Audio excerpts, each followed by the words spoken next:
राम राम जी दोस्तों, कैसे हैं आप लोग। उम्मीद है जहाँ भी होंगे मस्त होंगे, भले चंगे होंगे। आज मैं जो आपको गीत सुनाने जा रही हूँ एक गाड़ी गीत है, तिलक पे गाने जाने वाला गाड़ी गीत है। अगर आपको ये गीत अच्छी लगी तो प्लीज़ लाइक ज़रूर करिएगा। अगर पहली बार आए हैं मेरे चैनल पे, पहली बार मुझे देख या सुन रहे हैं तो प्लीज़ चैनल को सब्सक्राइब भी करिएगा। जो बगल में घंटी का निशान है उसे भी क्लिक करके ऑल करिएगा, जिससे सबसे पहले आपको नोटिफिकेशन मिल सके।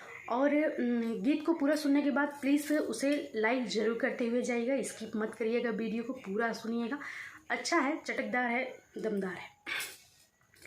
लमहर अजूरी पसरी हा सुमित दुल्हा, लमहर पापा जी के नाम जी। लमहर अजूरी पसरी हाय सुमित दुल्हा, लमहर पापा जी के नाम जी।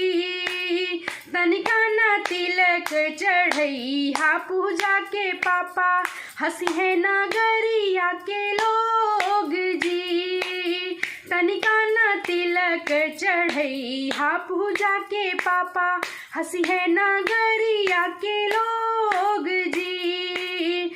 तिलक के बर्तन जब देखे नी दुल्हा के मम्मी, तिलक से उठी रिसियाई जी। तिलक के बर्तन जब देखे नी दुल्हा के मम्मी, तिलक से उठे रिसियाई जी।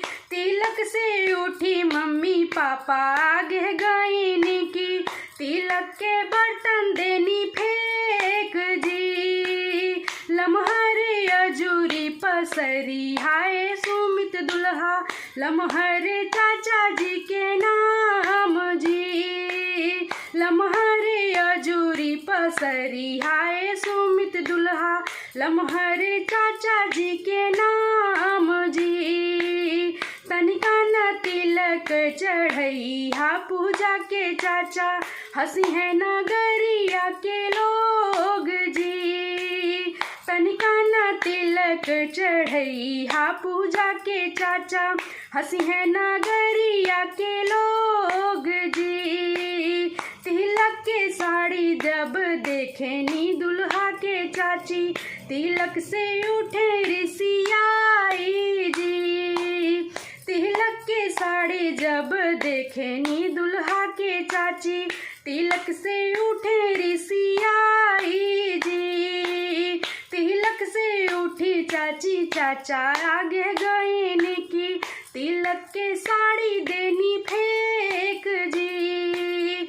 लमहर अजूरी पसरी हा सुमित दुल्हा, लमहर भैया के नाम जी। लमहर अजूरी पसरी हाय सुमित दुल्हा, लमहर भैया के नाम जी।